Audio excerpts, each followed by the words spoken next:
स्पंदन. ऐकूया सामाजिक भान जपणाऱ्या आणि युवकांना व्यसनासंबंधित जागृत करणाऱ्या विशेष कवितांचं सादरीकरण. आणि याविषयी प्राध्यापक वासुदेव देवमण डांगे यांची विकास पल्लाडे यांनी घेतलेली ही मुलाखत. कार्यक्रमाचे सादरकर्ते आहेत विनोद गवळी.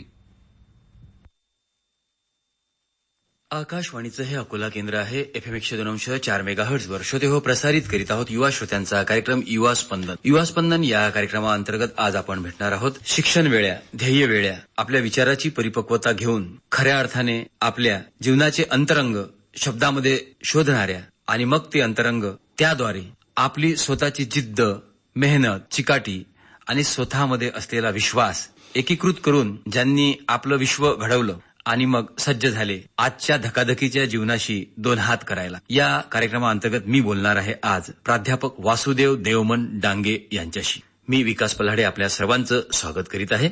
या स्वागतासह या कार्यक्रमाचे सादरकर्ते आहेत विनोद गवडी. प्राध्यापक जसं मी आधी म्हटलं तर आधी प्राध्यापक नव्हतंच, आधी फक्त होतं वासू आणि वासूची कॅन्टीन. अकोटचा तो परिसर, बस स्टॉपच्या लगत एक छोटीशी कॅन्टीन, वडिलांच्या सोबत लगबगीने चलणे इकडून तिकडे आणि तिकडून इकडे, ती कॅटली धुळधुळधुळधुळू धावत नेणे आणि धुळधुळधुळधुळू चहा सर्वांपर्यंत पोचविणे, बाबा सांगतील त्या दिशेने जाणे.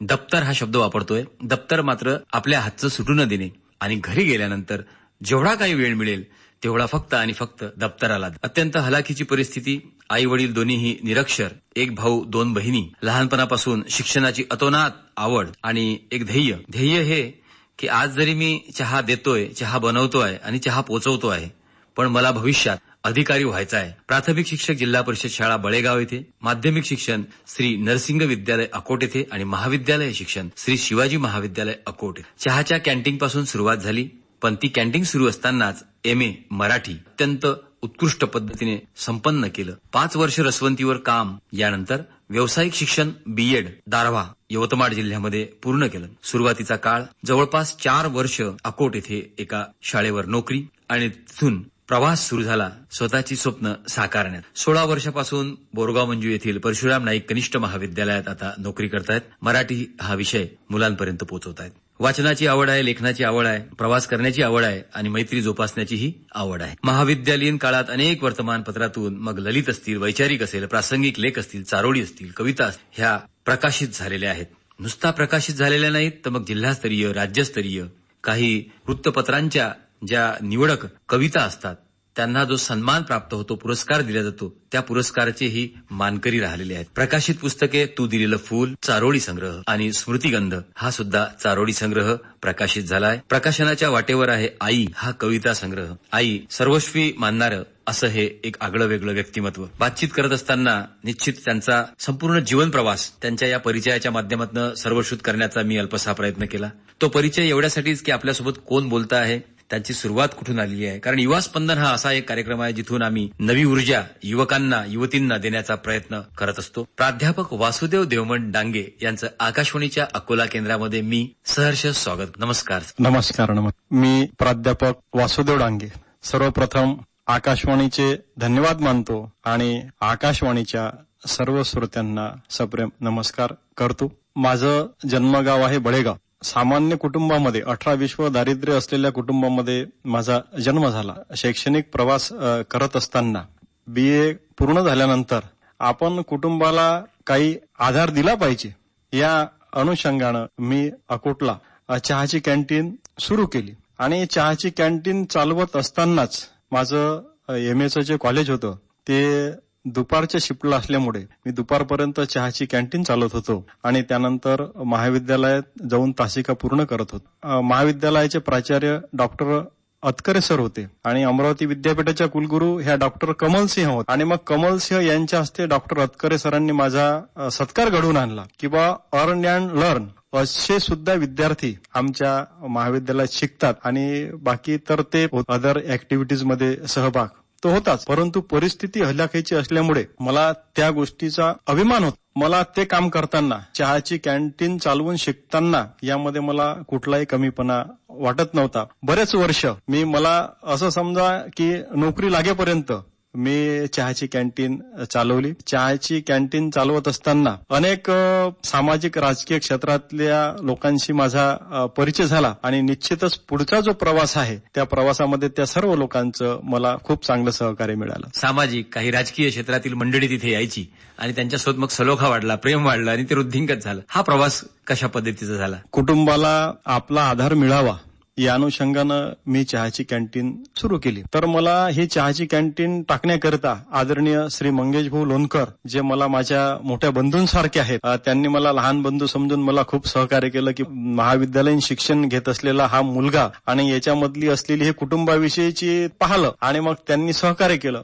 आणि मग चहाची कॅन्टीन सुरू करत असताना मग राहिला प्रश्न आपल्या महाविद्यालयीन शिक्षणाचा. माझं म्हणजे जवळपास BA फायनल कंप्लीट झालं होतं आणि मग मी MA ला ऍडमिशन घेतली होती मराठी विषयामध्ये. आणि योगायोगानं काय झालं, आमचं दुपारचं कॉलेज होतं. मग दुपारचं कॉलेज असल्यामुळे मी दुपारपर्यंत चहाच्या कॅन्टीनवर काम करत होतो आणि मग दुपारनंतर मी कॉलेजला जात आणि मग थोडीशी त्याच्यामध्ये माझी खूप धावपळ होत होती, थोडे श्रम होत होते. अभ्यासाला थोडा वेळ कमी मिळत होता, परंतु माझ्या मनामध्ये जिद्द होती, चिकाटी होती, आत्मविश्वास होता आणि ह्या गोष्टी मी सतत माझ्या मनामध्ये बिंबवत होतो आणि माझ्या पुढच्या प्रवासासाठी मला ते सोपं गेलं. ज्यांच्या आयुष्यामध्ये आपल्या समोरचं ध्येय निश्चित असतं तर त्या ध्येयापर्यंत पोहोचतात. जसं तुम्ही म्हटलं की आधी MA केलं आणि नंतर BEd ला सुद्धा मी गेलो. आवड ज्या आहेत तुमच्या त्याच्यामध्ये वाचनाची आवड आहे, ज्याने माणूस परिपक्व होतो आणि आपल्या जीवनाची कीर्ती आणि यश संपादित करू शकतो एवढी शक्ती वाचनामध्ये आहे. लेखन तुमचं दर्जेदार आहे, कवितेच्या रूपाने आता आपण ते सर्वश्रुत करणार आहोत. अनेक वेगवेगळ्या वर्तमानपत्रामधून वैचारिक प्रासंगिक लेख, जारोळी कविता प्रकाशित तुमचे झाले आहेत. प्रकाशनाच्या वाटेवर आहे आई जे आपलं सर्वस्व असतं, आई जे आपलं पूर्णत्व असतं. आकाशाचा करावा कागद आणि समुद्राची घ्यावी शाई, तरी सुद्धा आईची महिमा लिहिता येणार नाही. मी तर प्रत्यक्ष माझ्या डोळ्यानं परमेश्वराला कधी पाहिलं नाही, परंतु माझ्यासाठी आई वडील हे माझे परमेश्वर आहेत. आणि कोणी विचारवंतांना असं म्हटलंच आहे, परमेश्वर तर प्रत्येकाच्या घरी पोहोचू शकत नाही, परंतु त्यानं परमेश्वरानं त्याच्या रूपात प्रत्येक घरी आई आणि वडील दिलेले आहेत. ही आई कविता मी जेव्हा इतरत्र पाठवत होतो, स्वर्गीय जवाहरलालजी दर्डा जे लोकमतचे संस्थापक आहेत, त्यांच्या स्मृतीप्रित्यर्थ आयोजित काव्यलेखन स्पर्धा राज्यस्तरीय आयोजित केली. त्या राज्यस्तरीय स्पर्धेमध्ये माझ्या आई या कवितेला उत्कृष्ट काव्याचा पुरस्कार मिळाला, बहुमान मिळाला. मान्यवरांच्या हस्ते तो पुरस्कार स्वीकारताना मला खूप छान वाटलं. मला असं वाटलं की हा जो बहुमान आहे हा माझा नसून हा माझ्या आईचा बहुमान आहे, कारण आईवर कविता लिहिल्यामुळे तो बहुमान मला मिळाला. मी लिहिलेली आई, माझी आई, आपणासमोर आपल्या आकाशवाणीच्या श्रोत्यांसाठी सादर करतो. आठवण येतात तिची, डोळे गळतात माझे, आठवण येतात तिची, डोळे गळतात माझे, साधी भोळी आई माझी, साधी भोळी आई माझी, मला रखू माई भासे, साधी भोळी आई माझी, मला रखू माई भासे, सुपा एवढं मन तिचं, किती सोसते ऊन, सुपा एवढं मन तिचं, किती सोसते ऊन, देते पिलाले सावली, देते पिलाले सावली, असं माऊलीचं मन, ज्योती सारखे जीवन तिचे, शेवटी तीही आहे बाई, ज्योती सारखे जीवन तिचे, शेवटी तीही आहे बाई,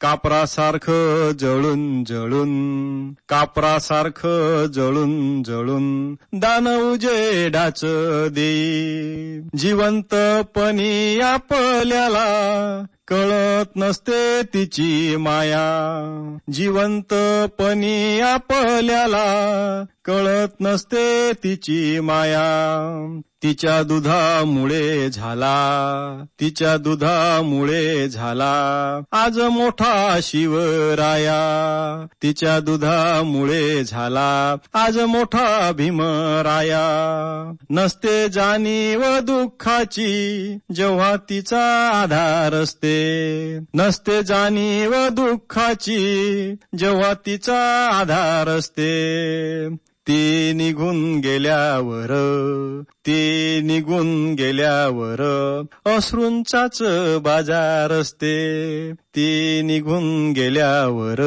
अश्रूंचाच बाजार असते. खऱ्या अर्थाने प्रेरणा देणारी आईची ही कविता.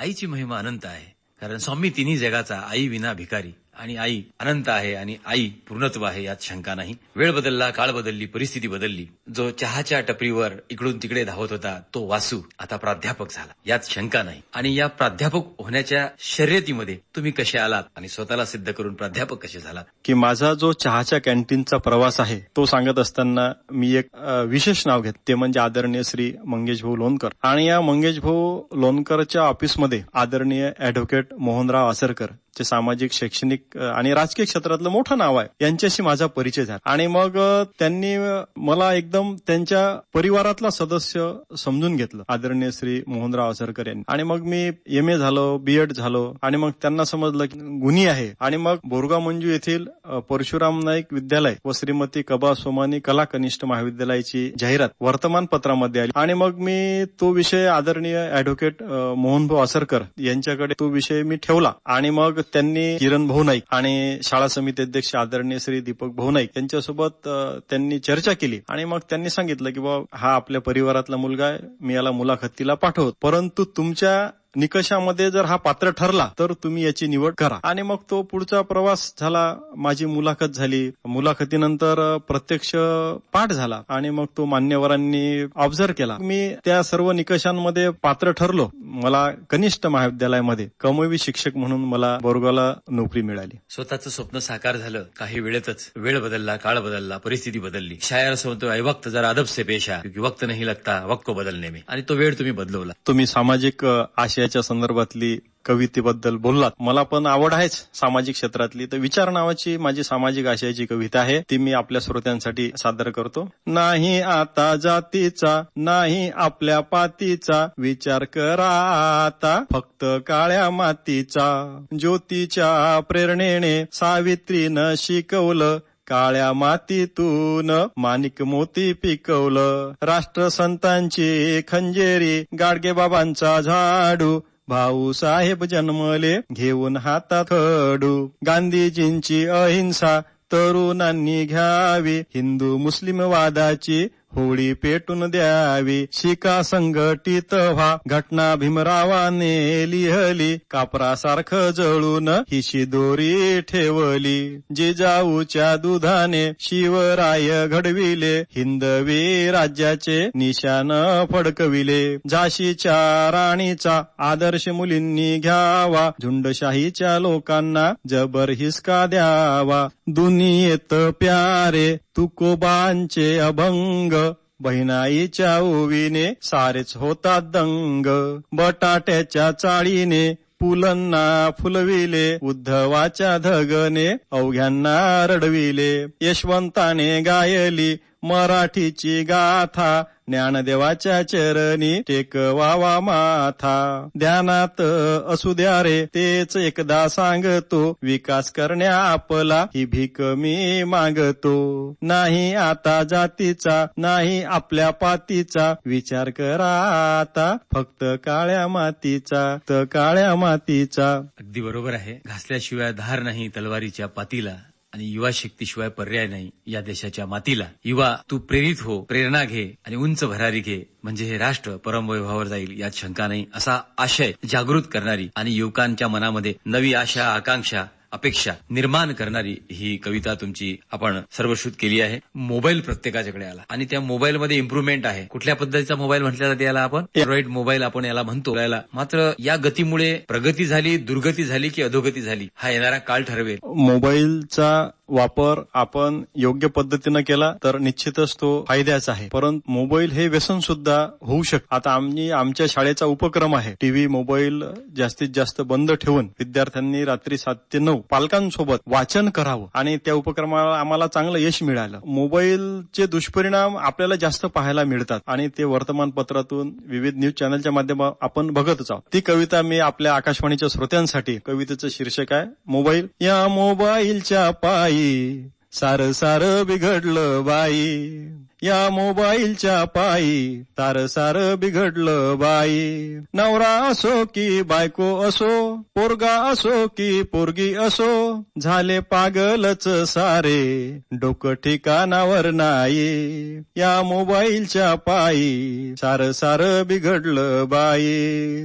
गाडीवाला अन घोड्यावाला, सायकलवाला अन रिक्षावाला, एकच वाजवतात गाणं, मुन्नी बदनाम झाली बाई. या मोबाईलच्या पायी सार बिघडलं बाई. चिडी असो की पाखरू असो, सुगरण असो की पोपट असो, ह्या पाखरांचे थवे आता कमी झाले बाई. या मोबाईलच्या पायी सार बिघडलं बाई. फॅशन आता केला कहर, बळीराजानं घेतलं जहर, या माझ्या संस्कृतीचा उभा धिंगाणा झाला बाई. या मोबाईलच्या पायी सार बिघडलं बाई. कानात घालतात हेडफोन, एकाच वेळी कामे दोन, होतात अपघात अशा वेळी, जातात जीवान माणसं बाई. या मोबाईलच्या पायी सार बिघडलं बाई. शेवटी गाडगे बाबा तुकडोजी महाराज मोबाईल मुळे गेले लयास, संत महात्म्यांची शिकवण आता कोणीच वाचत नाही. संत महात्म्यांची शिकवण आता कोणीच वाचत नाही. या मोबाईलच्या पायी सार बिघडलं बाई.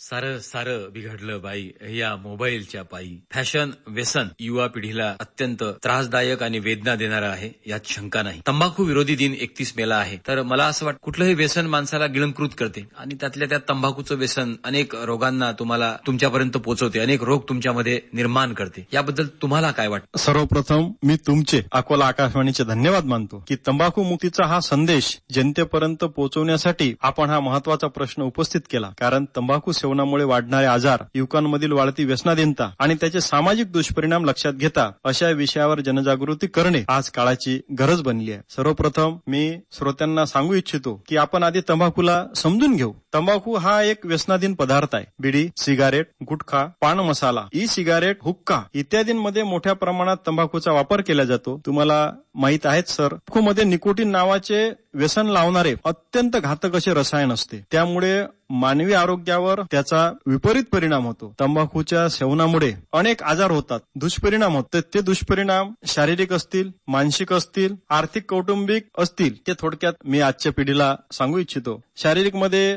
तंबाखूच्या व्यसनाने मेंदूची गती मंदावते, मेंदूची जे काम करण्याची क्षमता आहे ती कमी होते. कर्करोग म्हणजे ज्याला आपण कॅन्सर म्हणतो, या तंबाखूमुळे जो मुखाचा कॅन्सर म्हणतो आपण आहे ना, त्याचं प्रमाण जास्त वाढत चाललंय. हृदयरोग आहे, फुफ्फुसाचे आजार आहेत, श्वसनाचे आजार आहेत, असे गंभीर आजार. एवढेच नाहीत तर आपल्या दात आणि हिरड्या सुद्धा तंबाखूच्या व्यसनाने किंवा तंबाखूजन्य पदार्थांच्या सेवनाने कमकुवत होतात. आणि हे व्यसन करणाऱ्यांमध्ये आपण पाहतो की चिडचिडपणा त्यांच्यामध्ये जास्त वाढलेला असतो. ते नैराश्यामध्ये आपल्याला दिसतात, नकारात्मक विचार करतात ते. आणि ह्या सगळ्या गोष्टी माणसामधला जो आत्मविश्वास आहे तो कमी करणाऱ्या आहेत. तसंच आर्थिक नुकसान सुद्धा आहे त्याच्यामध्ये. पैशांचा मोठ्या प्रमाणामध्ये अपव्यय होतो, कारण की हे कोणतीच व्यसनाधीन वस्तू मोफत मिळत नाही. आणि दुसरी गोष्ट त्याचा म्हणजे आर्थिक तर आहेच नुकसान, परंतु कौटुंबिक नुकसान सुद्धा आहे. जे लोक व्यसन करतात त्या लोकांच्या कुटुंबामध्ये नेहमी वाद होतात, भांडणं होतात, त्यातून कौटुंबिक नातेसंबंध बिघडतात. काही लोक व्यसन केल्यानंतर कुटुंबामध्ये शिव्या देतात, म्हणजे त्याचा मुलांवर विपरीत परिणाम होतो. तो एक संस्काराचा